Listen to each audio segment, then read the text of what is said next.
All right. Hello, my friends.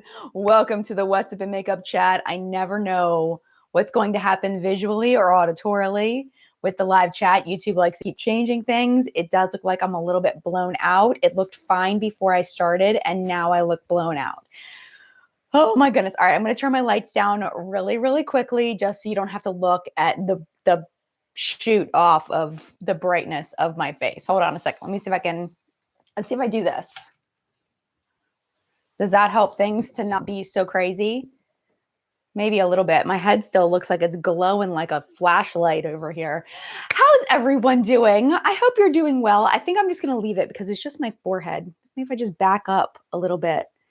Oh no, people get so mad like when my mic isn't working perfectly and I got my bright forehead. Let me just turn this down just a little bit more because I don't want it to annoy people because I care. Okay. Oh, I just turned that one light off and that actually worked pretty well. Maybe the camera doesn't like my studio lights. Maybe. But anyway, thank you so much for being here. It is our evening chat, which we try to do once a month. It is the last Sunday of the month. So it is time for the evening chat.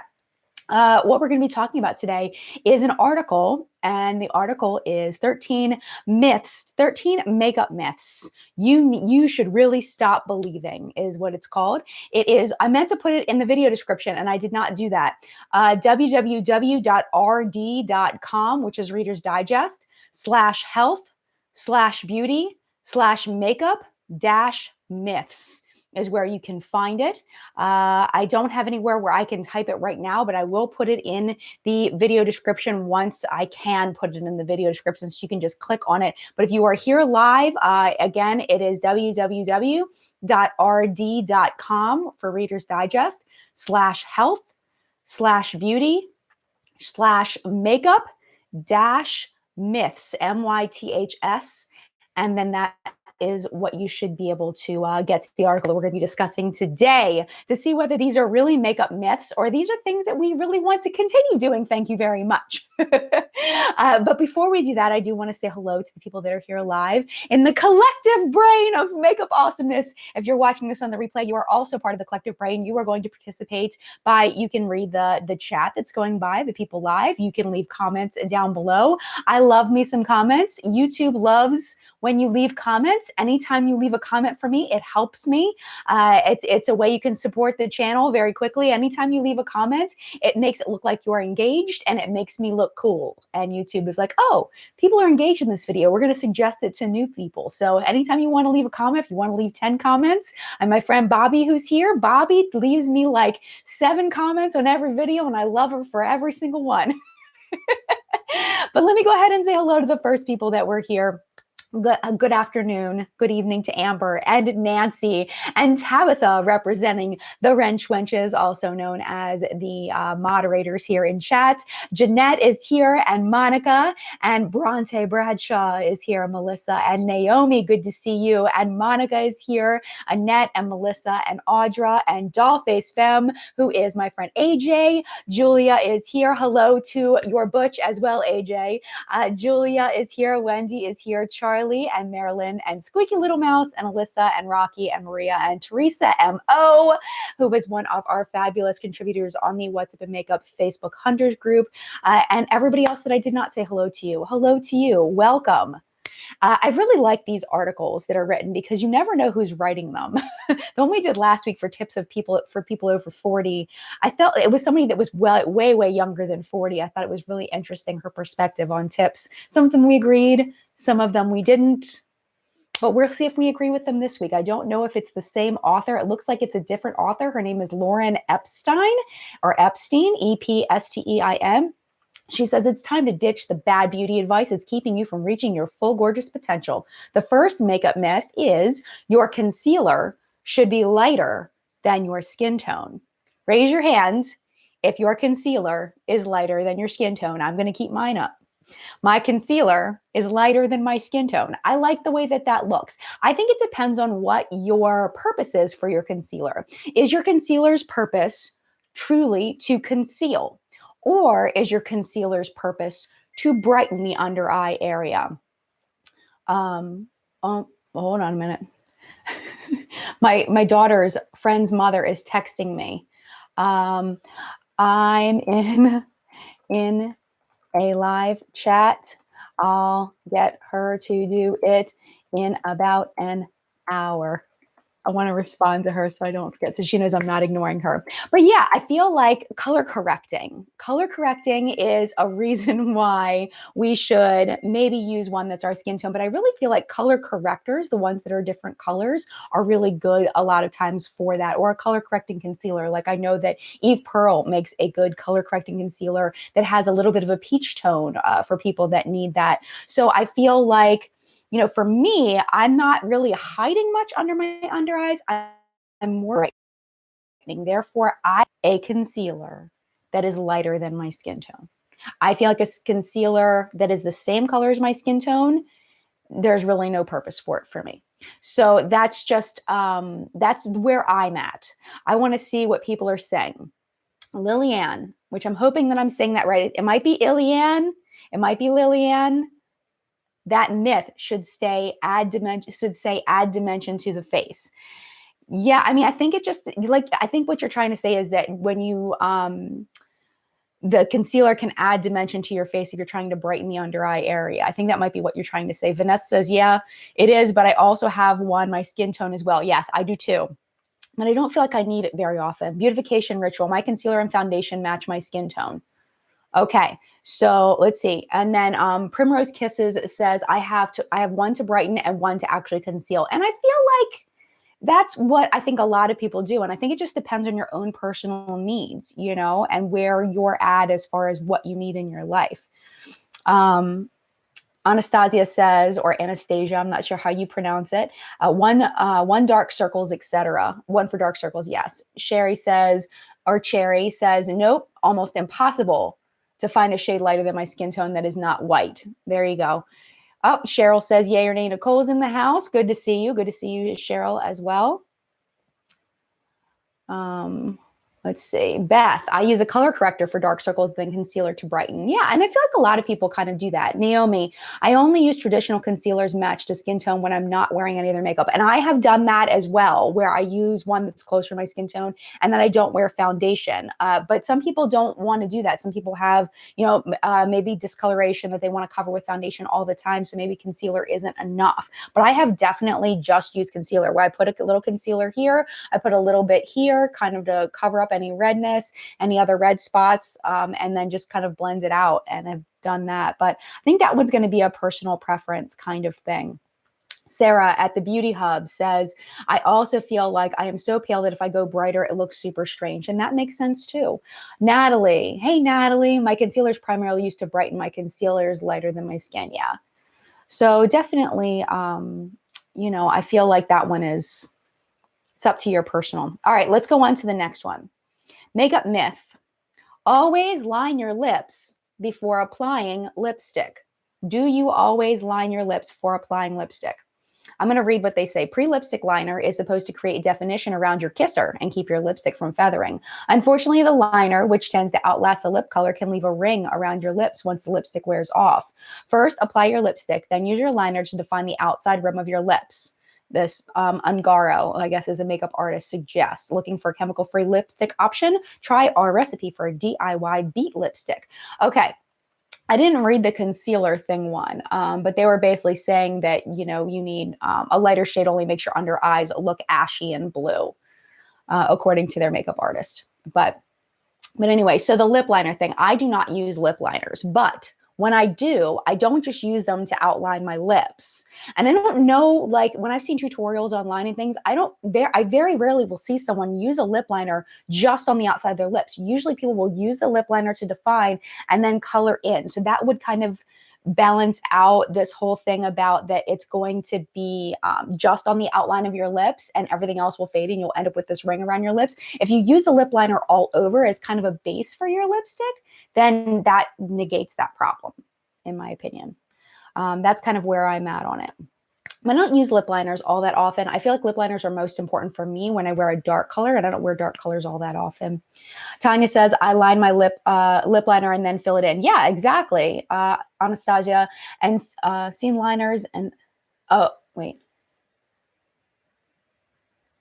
I'm not quite sure what you're saying there. I'm sorry. I'm not comprehending for some reason. Nikki, I generally color in all of my lips with lip liner, then apply my lipstick. And then when it fades, I still have the lip liner color. Yes, exactly. That's exactly what I do. Exactly. Brittany, I feel like using a lip liner on the outside of your lips is a very 90s thing to do. Yes. And I remember when I was in college, my best friend, Wendy, she used to do the dark lip liner with the light lipstick on the inside. And I like one day I just broke down to her. I was like, girlfriend, I was like, we got to do something about this. I was like, we've got to break out of this. Let's try something new. Like, I'm not saying, you need to ditch it forever. Just saying, can we try something new with the lips? I think it would look really good if we did something different. I forget my exact words, but I was like, girl, we got to update this lip look here. And I wasn't even really into makeup that much, but I was, I looked at trends and things like that, even though I wasn't like super into makeup back then. But yeah, I feel like it is kind of 90s, but a lot of 90s stuff is definitely coming back in. Definitely coming back in. Maria, I only line with a very light colors to add dimension. I use darker colors, more like stains, pat the pigment on, so I don't use them. Okay, there you go. That works. Let's see, Monica, I have to line because my lips are thin and I have to line them for contouring fuller lips. That makes perfect sense.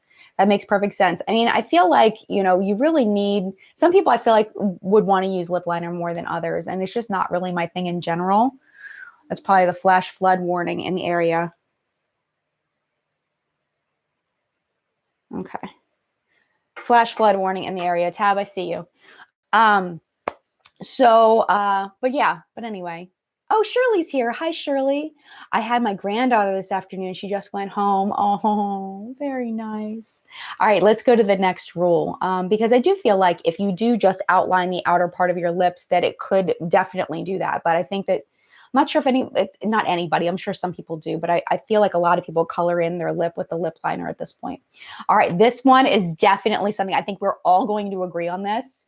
I would dare to say 99% of us, if not 100% of us, are going to agree on this. Makeup myth. Pumping your mascara wand helps spread the product. Attention, long lash lovers, do not pump your mascara wand into its tube. You may think this strategy helps get more mascara on the wand or distributes it evenly across the length of the wand, but according to Ungaro, their makeup artist, the pumping action just pushes air into the tube, which dries out your mascara faster. Check out these other tricks for extending the shelf life of your beauty products, and then they have a link. I think we all agree that that one is very, very, very true.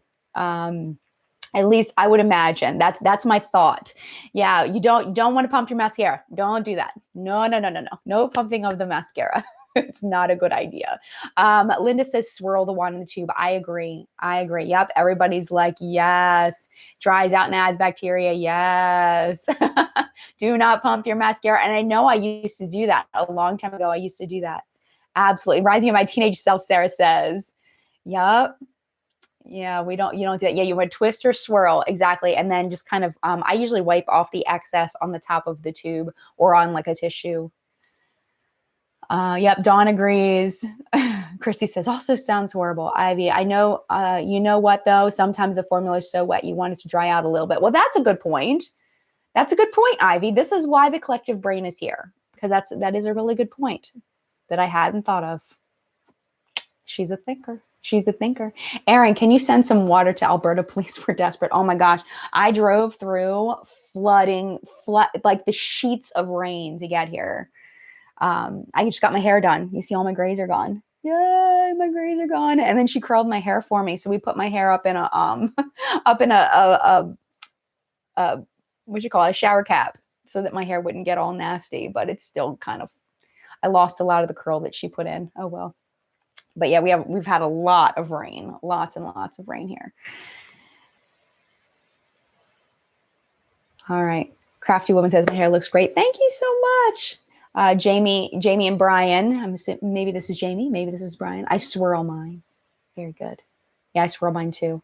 Anna says, true. My bag gal bang took a week or so to break in. Yeah, and sometimes mascaras do. All right, let's move on to the next one. Makeup myth. Apply concealer before foundation. That is the myth. In some cases, applying concealer before foundation can wipe the concealer away. Ungaro warns. Try her trick instead. Apply foundation all over first, then assess your face in the mirror. You may not need as much concealer as you think. Dab it only in the areas where it's needed. Plus, Ungaro adds, concealer is thicker than foundation, so this technique will look much more natural. So, do you put your concealer on before foundation or after foundation? I usually put mine on after. I have tried before foundation before, and I did not like it. I did not like the way that it looked. I personally prefer to do it after, and I think that that's because I primarily am using it for brightening. If you're using it for color correcting, then I can see why that might be a choice that you would make. But for me, I don't do that. I put it on after because I'm using it to brighten. Don't tell any of the people that make YouTube tutorials that they shouldn't be using so much concealer, though. I'm sure that they would get upset because sometimes I see, we talked about this last week, a lot of concealer in some of these videos, you know, Tarte Shape Tape, totally completely filled in, triangled out, all on the forehead, down the nose, in here. And it's like, whoa, like if I did that, I would look crazy. Like, but they look gorgeous. They look amazing. They look absolutely amazing. Let's see. Beautification ritual depends on the foundation I'm using, brand, and coverage. That's a good point. Melissa, I used to put concealer on before foundation back in high school. There you go. Nicole does it after. Hi, Nicole. We need to catch up. We need to talk on the phone soon. ICU comments. Have to do it last because of fallout. Yeah, that's a good point. And that's one thing I've been trying to remember to do is to do my foundation concealer after my eyeshadow, but I always forget. Like it's not my routine. It's not what I do. It's not what I do. Suze, please. Sometimes I put it on before because I'm lazy and I'm more careful blending concealer when it's on top of foundation, if that makes sense. That does make sense. Neela, I like my triangles. I like my triangles too. I'm with you. No, I'm totally with you. Because I use it for brightening. And I feel like the triangles, but I can't do it with like Shape Tape. Like I can do it with my ColourPop. I've been doing it with my Makeup Revolution one. I've been doing it with the Urban Decay Naked Skin. That one, I definitely feel like I need to do like the full on triangle. But like I was specifically talking about Shape Tape because that stuff is so incredibly intense. I can't do it with Shape Tape. I can't do it. It's horrible. The result comes out terrible on me. And maybe that's my application method. Maybe I just don't know how to do it properly, which is totally a possibility. Completely a possibility. Let's see. I'm going to try to say this. Malachain. I like my foundation before my eyes and then concealer after. Gotcha. That's smart because then if you have just a little bit of fallout, you can cover that up or get rid of that. Sarah, if I do my eyeshadow, then face makeup, I always forget my eyebrows. And that, you know what? I forgot to do my eyebrows today. I got home. This was my 5-minute makeup look. Like wasn't even 5 minutes. I have 2 colors on my eyes. I got my crease and my lid. I use the ColourPop, the You Had Me at Hello palette. And I just put a shade in my crease, shade on my lid, little liner, little mascara, little lips, and done. I didn't do anything. So I completely forgot to do my brows. Oh, well. But I hear you. I totally hear you. Christine says, took me a while, but now I do eyes first. There you go. Cheyenne, spot conceal for acne, etc. before, brightening for under eye after. There you go. There you go. That makes sense. All right. And if you're watching this on the replay, feel free to leave your thoughts about these in the comments below. As many comments as you want. As many comments as you want to leave makes me look cooler. Makeup myth, dust your whole face with bronzer to look tan. I used to do this. Bad idea, unless you want to look like a Barbie doll who swapped heads with a friend. Thing is, brushing your bronzer onto your entire face creates that dreaded line of demarcation between your face and your neck, like an orange mask, says Ungaro. For a more natural, believable glow, dust bronzer over areas of your face that the sun would naturally hit it, like the bridge of your nose, forehead, cheeks, and chin. I have a really funny story about that. When I was probably about 16, I went to the mall. And when I went to the mall, I saw this girl who was working at the mall, and I thought she was the most beautiful girl. She was so beautiful, and her face was more tan than her neck. It's like, but man, does she look so pretty, with her face that color. Like, she's so pretty. And I was like, I want to look just like that. So I started using bronzer all over my face to try to look like this girl that I saw at the mall. And I was like, it didn't look that bad with her neck being a completely different color than her face. Like, her face was so pretty. So I started doing that. And then eventually, I don't know why I stopped. I think I just started getting lazy, but I think I always thought it looks good. But yeah, I was always trying to look like this girl I saw at the mall who totally had a different color face than her neck. I thought she looked good. I did, genuinely. No one ever told me. No one ever told me that that was a bad thing, like ever. Ever. Monica, I love my Betty Luminizer all over my face for bronzer. I love the glow. And I think it just depends on like what your skin tone is too. You know, the floating head. I call it neck face. That's what I call it now. Neck face. Your face is a different color than your neck. Kay says, I use a very cool tone bronzer from Physicians Formula and use it for contour. There you go. Linda, I call that the floating head. Yep. Green eyes. I highlight. I don't contour, use bronzer. Call me like these stripes of bronze on my forehead. I'm like, no, that doesn't actually look good. And I won't even talk about the time I tried to contour my nose. That went really, really badly. That was a bad idea. So bad. Primrose Kisses, bronzer's trial and error. I totally agree. Totally agree. Julie, it doesn't matter what bronzer I use. I look like I have dirt all over my forehead. Yeah, me too. I'm me too on that one. I'm totally with you. Nicola's Life, I always dust my whole face with bronzer because I'm not able to match my foundation right. And it's always too light. Yeah. And I think that exactly like what you're saying, I feel like it's to the individual person. I think that it can work for some people and not work for other people. Robbie says contour, highlight, then apply bronzer all over. I think as long as like you don't have that floating head look, but if you like the floating head look, you do you. But I feel like as long as you don't have that completely different neck face situation going on, you can bronze, especially if you're trying to match. Like that makes perfect sense to me. Erica, focusing on the temples looks best for my face shape. There you go. Emily says we should all look like the skin color we have.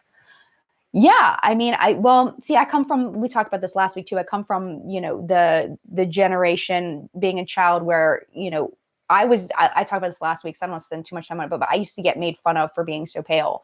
My grandmother used to tease me about it. My parents occasionally would tease me about it, especially my father, who was my grandmother's son. So for me, bronzed and tan and deeper skin has always been like a goal for me personally. Like that's always been something that I've been jealous of people when I see that they have naturally bronze and golden skin. Always like, man, I wish I could have deeper skin. And you know what I mean? Like just because that was the way I was raised and that I was kind of shamed for being pale. So I feel like it's still in me somewhere, like for myself personally. Like I feel like it's still in my gut somewhere and I try to push it away as much as possible. So I definitely feel like, we need to appreciate who we are as people. And I'm totally with you, appreciating whatever skin color you have, but highlighting, doing highlighter and blush and contour and all of that. If it makes people happy, I have no problem with that. Or, even, self-tanning and things. If it makes people happy, they should do what makes them happy, So I don't know. That's just where I'm at. Sometimes go into a lot of detail, but I want you guys to know me for who I am, even if I'm not perfect. Because I'm not. None of us are, All right. Terry says, I understand growing up wanting to be more tan. My mother is Brazilian and a golden goddess and much lighter complected. So now I wear self-tanner all year. Yeah. Yeah. Peggy says, I'm so pale. I'm almost reflective. And I like, there's, you guys know, there are beautiful people of all skin tones. I hope nobody's misinterpreting what I'm saying here.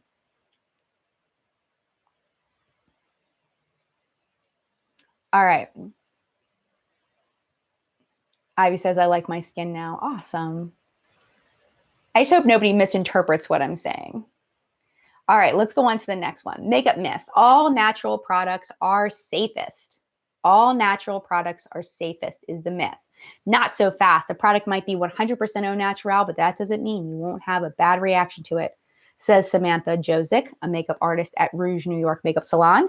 If you've experienced discomfort or reactions to beauty products in the past, Jozick suggests visiting your local allergist and getting tested to find out what really does and doesn't work for you. The truth is that a product from your dermatologist might work better for you than one from the local organic market, depending on your sensitivities.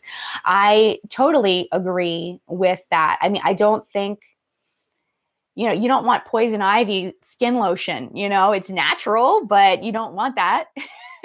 And also when something says that it's natural, chances are what's the percentage, like 30% natural in order to be able to say that it's natural. I know it's pretty low. I don't know it off the top of my head which one it is, but even products that say that they're natural still have things that are not natural in them, you know?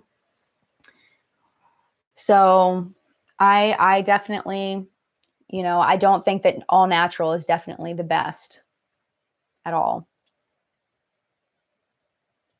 Peggy breaks out more if she uses natural products. Interesting. Brittany, I hate the all natural route. Essential oils are all natural, but they're actually one of the most likely things to cause irritation. Look at grapefruit or citrus oils. You can get dermatitis from them. Yes. And that's part of some of the research that I've done on like linalool, which is a fragrance, citrus oils, things like that. Lavender oil, a lot of those can cause skin sensitivity. At least there's research behind it. Some people disagree with the research, but there is some research there. Christine says natural is a meaningless term relatively. I think that there are definitely some cosmetic companies that are more natural than others. There's definitely some labs out there that go more natural than others. They use more natural ingredients, but I think when you use more natural ingredients, a lot of times you lose the effectiveness of the product. You lose that it actually works well.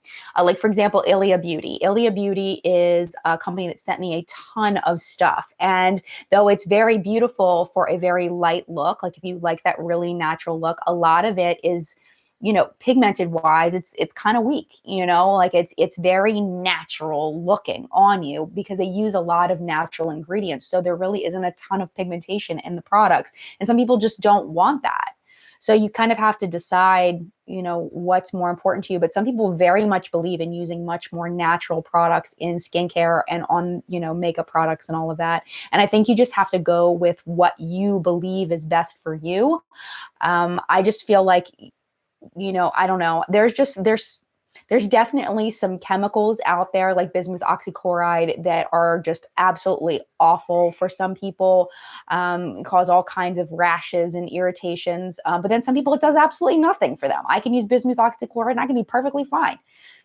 So I think you just have to do you. And I don't think there's anything wrong with going the natural route, but I don't think that it's an end all be all that if if you're using natural products that you're going to be okay, that you're doing something better than the people that aren't using the all natural or all natural, which is usually about 30-50% natural products.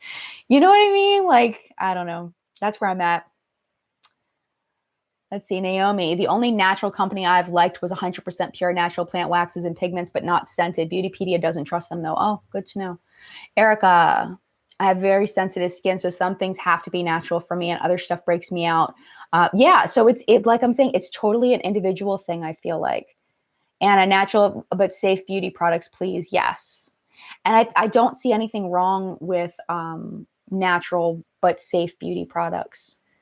You just have to do trial and error and do your own research into what's good, what's not good.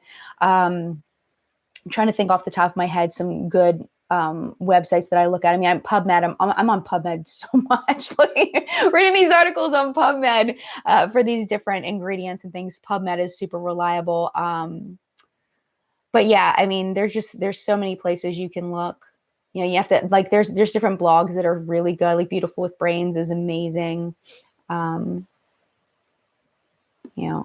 DNA is hit and miss. Cost DNA goes off of EWG, and EWG sometimes exacerbates things. So I don't really trust Cost DNA.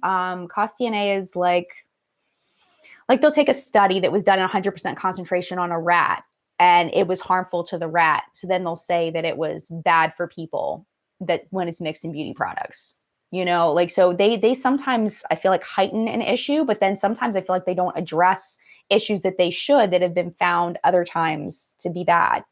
So I don't really trust Cost DNA as much. I do look at Cost DNA. I look at that to kind of see if there's anything that they're labeling in an ingredient list as bad, as like a starting point to do more research into it, but I don't trust them off their face. Patriz, pretty much I'm allergic to the smell of jasmine, for example. I have to label read everything. It's a migraine trigger for me, which is unfortunate because I love the smell of jasmine. Oh, man. And that's a natural thing, you know? I hear you. All right. See, this one's really funny. Remember, this one was linked to the article from last week. Makeup myth, women over 40 can't do shimmer. The article from last week that linked this article said that women over 40 shouldn't be doing shimmer. And now this one says women over 40 can't do shimmer. That's a myth. They say go for it, says New York-based makeup artist and beauty expert Amanda Christian Buren, whose celebrity clients include beauty Sarah Jessica Parker, Natalie Portman, and Sheryl Crow. Gold, peach, brown, burgundy all look amazing and sexy on the eye, she says. No matter what age you are, Buren has a trick for keeping your eyeshadow on point. Apply a matte base color and blend a colored shimmer shadow over it. Focus on the lower part of your lid and blend up into the crease of the eye. Then brush a super light highlight shadow under the brow bone to bring the whole look together. Voila. I totally agree that women over 40 can definitely wear shimmer. Better be, because I'm gonna wear shimmer and forever. No one's taking my shimmer away. Nobody. I don't care. Yep, I'll be shimmering at 80. You know it. Glow to the gods, Steph. You know it. Yes. Surely I like a little shimmer, but will not use foiled shadows too much for my likings. I like foiled shadows, but I think that it's a personal preference thing. I don't think people should be discouraged to use shimmer over 40 or over 50 or over 80. I feel like you should wear what makes you happy. The logic behind it is that it accentuates texture, and it can accentuate texture, but you have to do what you like and what you enjoy. And if you feel comfortable and happy, glow into the gods, you should. That's my opinion. That's where I'm at. Slash Blue says, I can't keep my language polite to the person who said we can't wear shimmer. I can't either. I'm with you. Angie, I'm 51 and I shimmer all day, every day. You go, Angie. High five to Angie. Bam. That's for you. Steph says you have to experiment. Some highlighters emphasize texture. I agree. And I feel like, and you can definitely correct me if you feel like this is not true for you. I feel like liquid highlighters tend to accentuate texture more than powder highlighters. Pores, wrinkles, all of that. I feel like liquid highlighters are like, I have much more trouble with liquid highlighters than I do powder highlighters. Some powder highlighters definitely accentuate, but I always feel like a liquid highlighter just brings everything to the surface. Georgina, I gave my mom a makeover for Mother's Day and I've never seen her look so youthful. Shimmers made her eyes pop. Yes. Awkward Beauty by Allie. I like shimmer, but not always foil. I love the foils, man. I can't get enough of the foils. Love me some foils. I can't stop. I wear foils all day, every day if I could. Jess says my mom is 70 and she loves shimmer. Definitely. I think we're all kind of on the same page here. Nancy, cream highlighter works best for me. Oh, well, that's good to know. So there you go. So everybody's different, you know? Suze, please. Highlighter with chunky glitter. Emphasize my texture. Yes. Frog push, because like liquid, it fills in the dips. That makes sense. That makes sense. Natalie, I think that soft shimmers and satins are more flattering, especially on women in their 60s. Plus, mattes can look chalky and be drying to the delicate lids. That makes sense. It makes sense. All right, let's go to the next one. Makeup myth. You need foundation for a complete look. If you take good care of your skin, you probably don't need a thick spackling of foundation to pull off a flawless finish. Oh, that just hit a sore spot. Oh, cringe.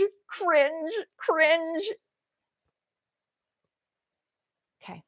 That's suggesting that people who have skin problems are not taking care of their skin. Sorry, I hadn't read this yet, and I am like, that kind of stuff sets me off. It makes me so upset, because just because someone has blemishes or someone has discoloration or someone does not mean they are not taking care of their skin. Some people are genetically predisposed to different skin things that might be happening. Sometimes people that have perfect looking skin don't take care of their skin. So that bothers me. that line. That just, I'm going to have to move past that because that's not what this is about, but that just made me really irritated. Oh no, that just made me really upset. Sorry. Like, oh, you kidding me? You kidding me? I mean, yes, it's possible that's the reason why your skin maybe has issues, but that's not always the case. And I think a lot of times that's not the case. Debbie says, I have a slight allergy to chocolate, so if I eat it, I break out. It doesn't mean I don't take care of my skin. There you go. Good point, Debbie. Natalie, I take care of my skin and have rosacea. It acts up when it, yeah, exactly. That's what I'm saying. That's exactly what I'm saying. Sorry, that just totally made me go, ooh. All right, let's try to move past that. It says, in fact, it could easily make you look overdone. Buren says to skip the foundation and try a tinted moisturizer, a rich, nourishing face cream, or a very sheer, dewy foundation, just a few drops to let your natural skin shine through. It's beautiful to have healthy skin and show it, Buren says. A tinted moisturizer gives the face a sheen that looks youthful. For an extra special touch, apply a light shimmer highlighter to the outer corners of the eye to brighten the whole face. Skip the powder if you want to keep your natural glow and try one or more of these 19 no makeup tricks. That might be a good one for our next chat. 19 no makeup tricks. Let's put that in a tab, save that for later. So this is the way I feel about this. I feel like with foundation that you need to do what makes you feel comfortable and happy. If you feel like foundation is going to help you to feel like your skin tone is more even, making sure that if you like the look of foundation, I have no problem with it. Does everybody need foundation? No, I agree with that. Not everybody needs foundation. Nobody technically needs foundation. Nobody on the planet needs foundation, but you might want foundation if it makes you happy for one reason or another. But you know, like right now, I'm not wearing any foundation. Do I need foundation? No. If I had discoloration, would I need foundation? No. Am I comfortable right now? Am I happy? Yes, I am happy. You know, but I happen to not have a lot of discoloration too. So depending on your own skin, you may choose to want to wear foundation, you know? But I can see what they're saying as far as like too much foundation can make you look like you're wearing too much makeup to some people. And I can kind of see that. Maria says, your skin is gorgeous. Thank you. Thank you very much, Sheila. Sometimes I spot conceal and keep going. Yes, me too, Sheila. Steph, I never wear makeup. What? Oh, I never wear makeup if I have acne. I find it better for my skin to breathe. That's a good point too. Marinella, I like the idea of foundation, even though people keep saying I don't need it. I do admit I don't always wear it, but I love to wear it. There you go. Hi, Daniel. I'm sorry if I'm going to put time into putting on my makeup. I want my face to look beat. Go for it. You do you, Daniel. You do you.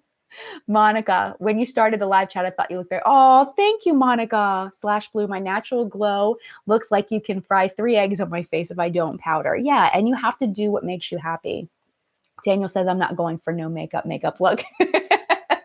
Daniel's been a part of the community for a really long time. I'm just happy that you're here.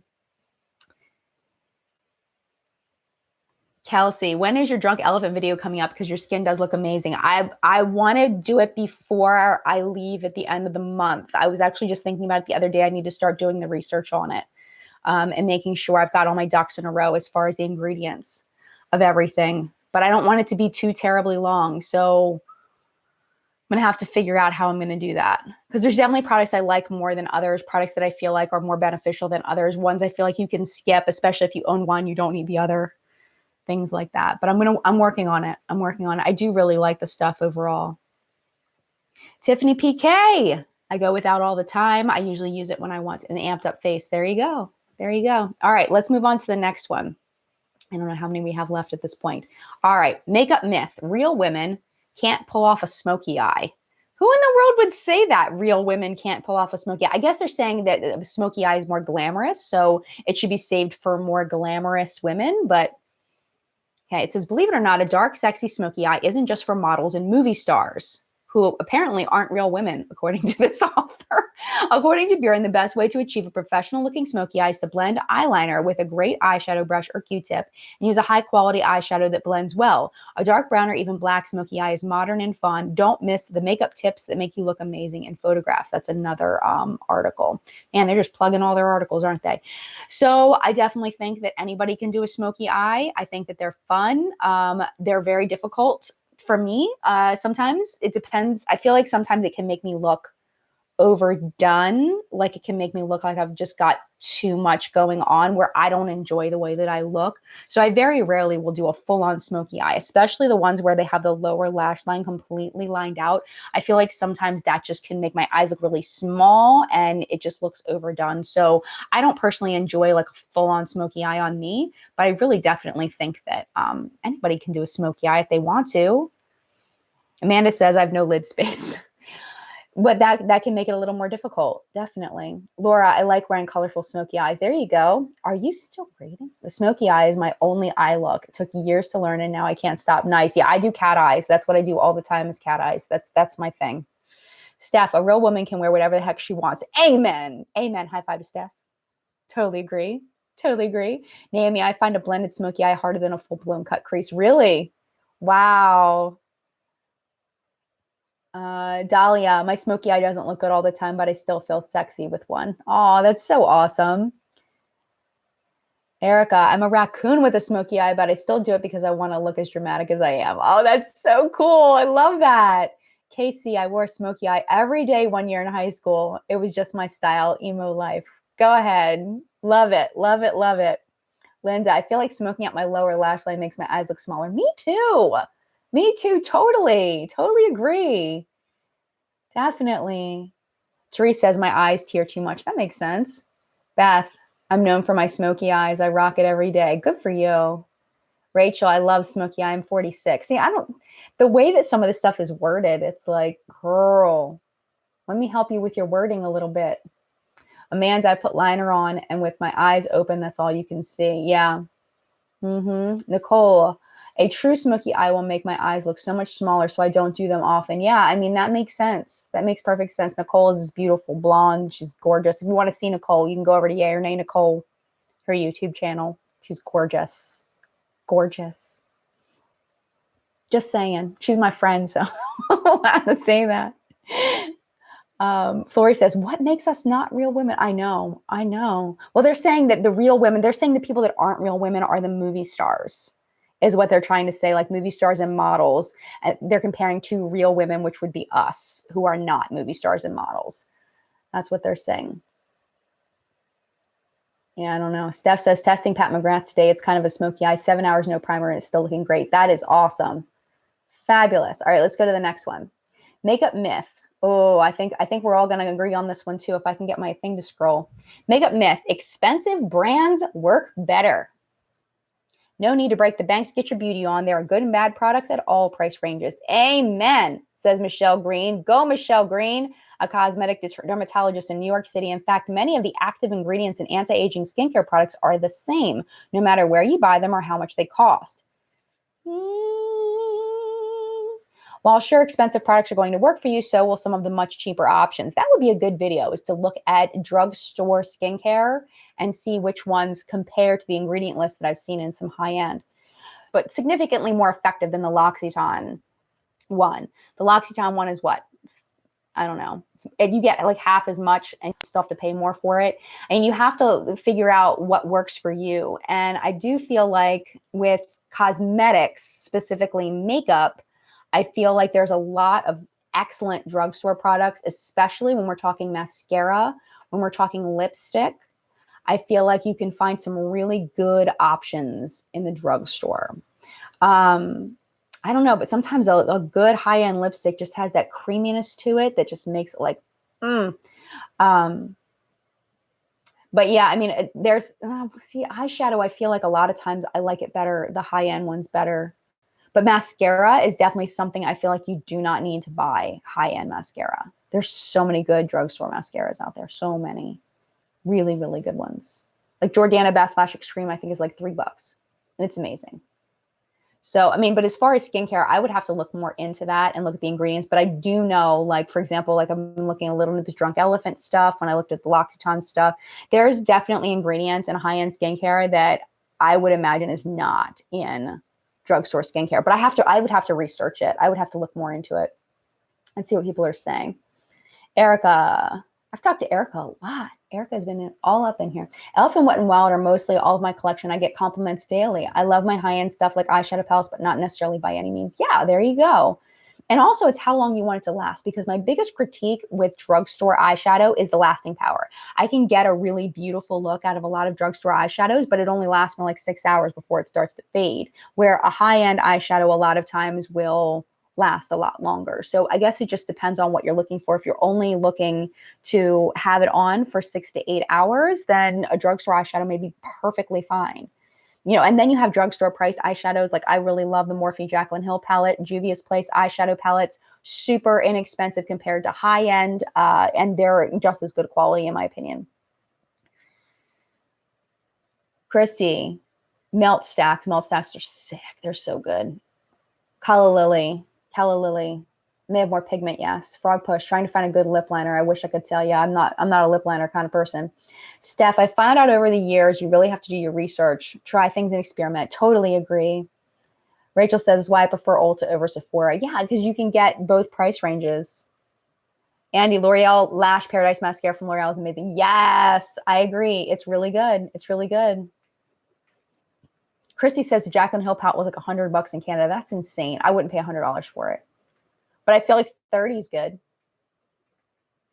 Genuine Jess, I'm so new to makeup. So for me, spending $45 on an eyeshadow palette is insane. Yeah, I hear you. I totally hear you. I mean, I think that like it just depends. I feel like, okay, this is my logic for spending $45 on an eyeshadow palette. If you find an eyeshadow palette that you can use every single day and be happy, it's worth it than buying 3 different drugstore eyeshadow palettes that you're not happy with for the same price.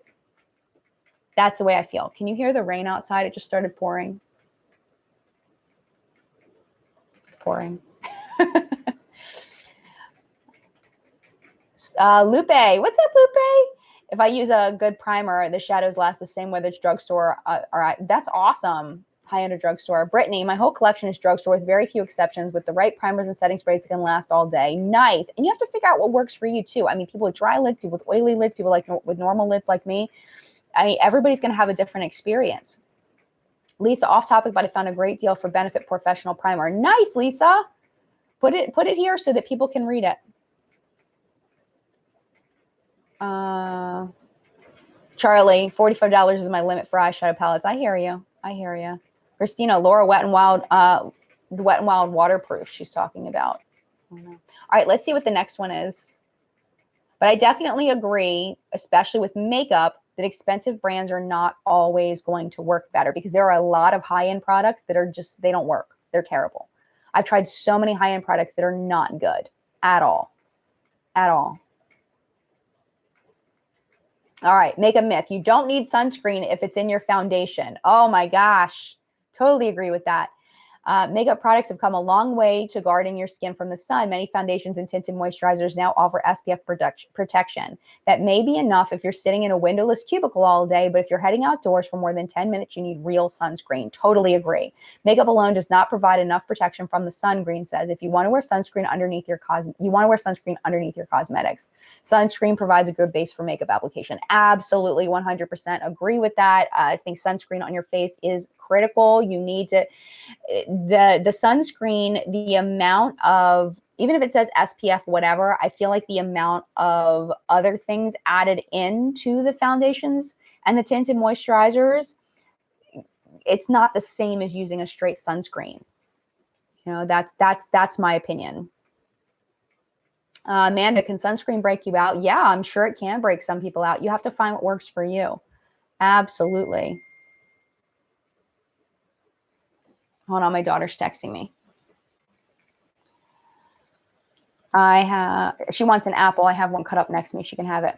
One cut up next to me. You can come in and get it. Okay. Oops.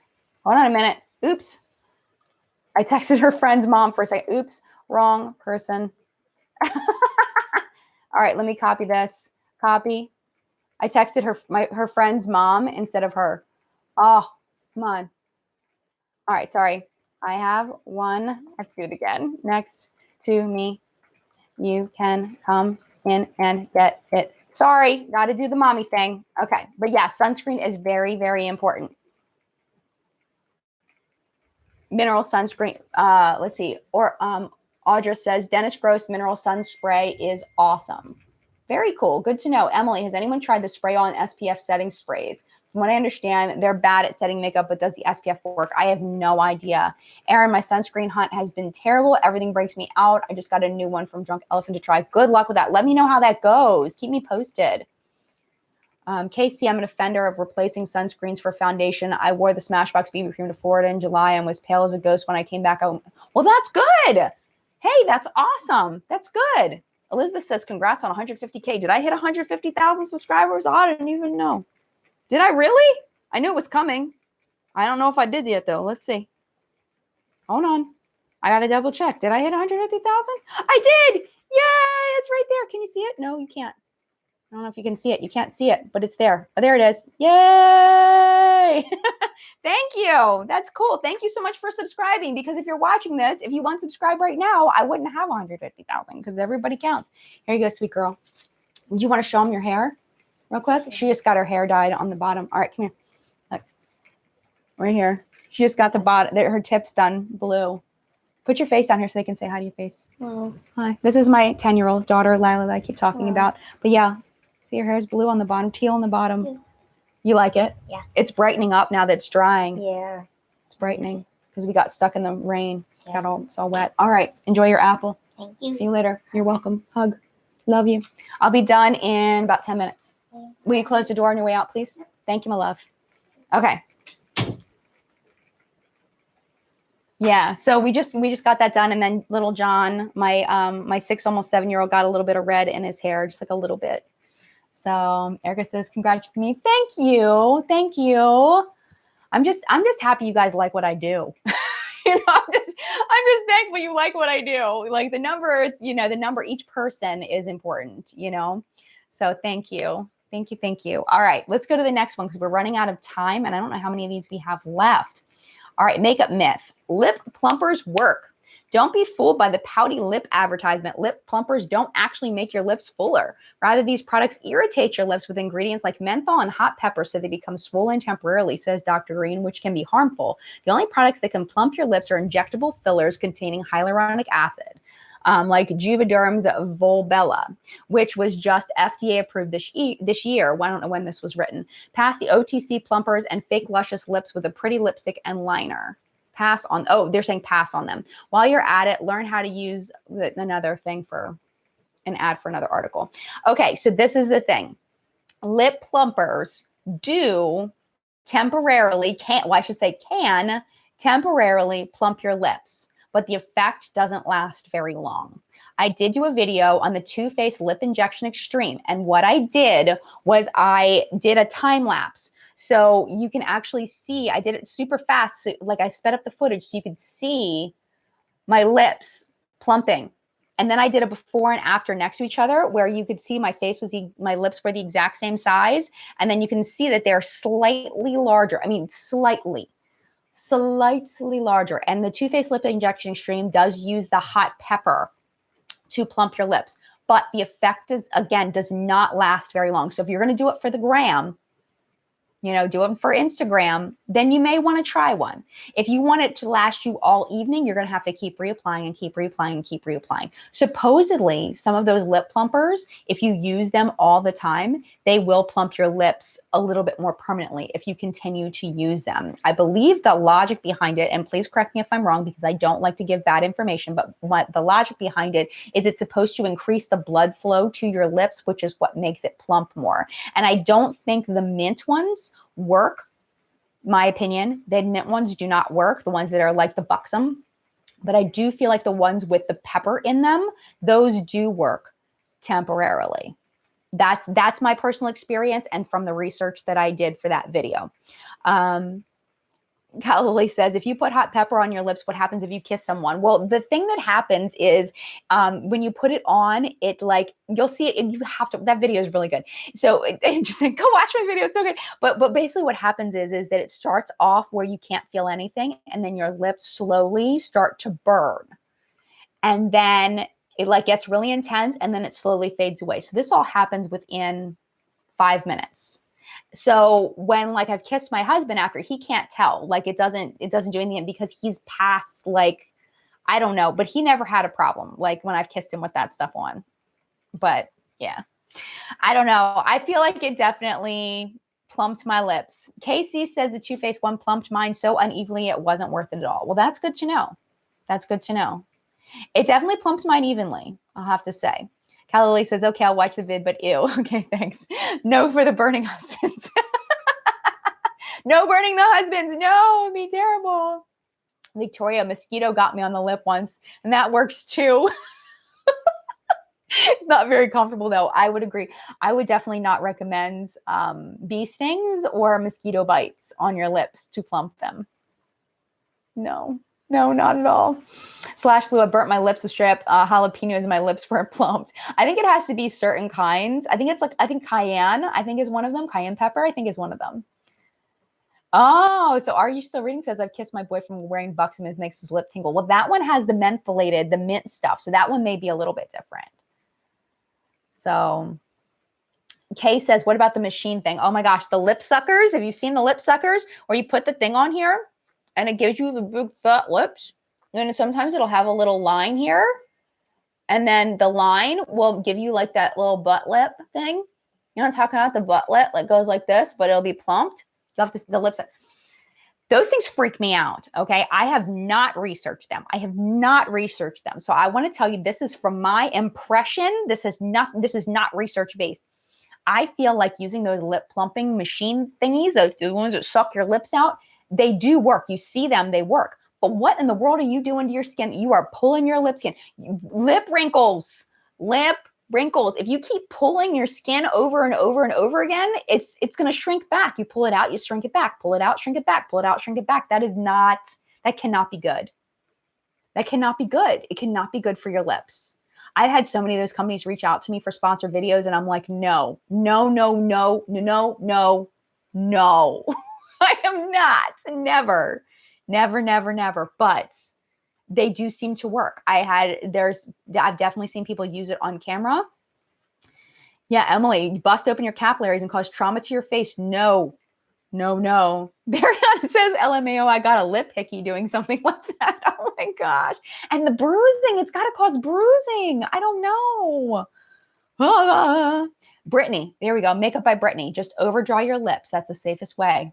Manny MUA will show you how to do it. He's the king of overdrawing the lips. All right, we got to move on because we are running out of time. Oh my gosh. We're only supposed to have 2 minutes left. Let's see how many of these left. Okay, I've got one. Oh, there's only one left. Perfect. Okay, so makeup myth. Makeup harms the skin is their myth. Chemicals and ingredients in beauty products are often scrutinized for being potentially harmful to the skin and body, but Linda Mason, a makeup artist from England who has worked with an impressive array of A-list clients, including Kate Moss, Brooke Shields, and Cameron Diaz, says that makeup products protects the skin from pollution, and at least a few makeup lines, such as Oxygenetics, provide legitimate skin benefits. But to keep skin as clear as possible, Mason recommends gently wiping off makeup every night and rinsing with warm water and a creamy cleanser. I think that makes sense. I have not researched that, but that makes sense because there actually are there are a lot of foundations that have humectants in them that help to keep your skin hydrated and balanced. There's a lot of ingredients in specifically foundations that can really help your skin and be good for your skin. But the thing is you definitely 100% need to wash off your makeup at night. That is a must. Washing off foundation and makeup at night is an absolute must. Absolute. But wait, Naomi says only avoid irritation. Makeup for the most part just sits on the epidermis. Yeah, I mean, it's just sitting there. Exactly. Totally with you. But yeah, I mean, I don't think that people should be using, I want to make sure I'm clear on this. I don't think people should be using makeup as skincare though. I think that skincare is really important, but what I'm saying is that there are ingredients that are in some foundations that do have skin benefits, but I don't think that makeup overall should be used as skincare. I want to make sure that I'm good there. Make sure sometimes live, I can't go back and edit and be like, how did I say that? Can I say it a little bit better? Can I say it a little clearer? Sometimes people take me super, super literally in live chat. So it's hard because it's live. You know, I can't edit it out. But yes, washing off your makeup is really important. But I definitely don't think that makeup is necessarily bad for the skin unless you personally are having an issue with it. But I wouldn't imagine that it would cause issues wearing makeup during the day and then washing it off at night. So... Snape's Honey says, if I'm overdrawing my lips, I'm going full drag queen Yenta from The Nanny. Micheline says, if it's just sitting there on the skin, if it's just sitting there, are the skincare pluses a waste? No, I don't think so. I wouldn't think that they're a waste. I feel like that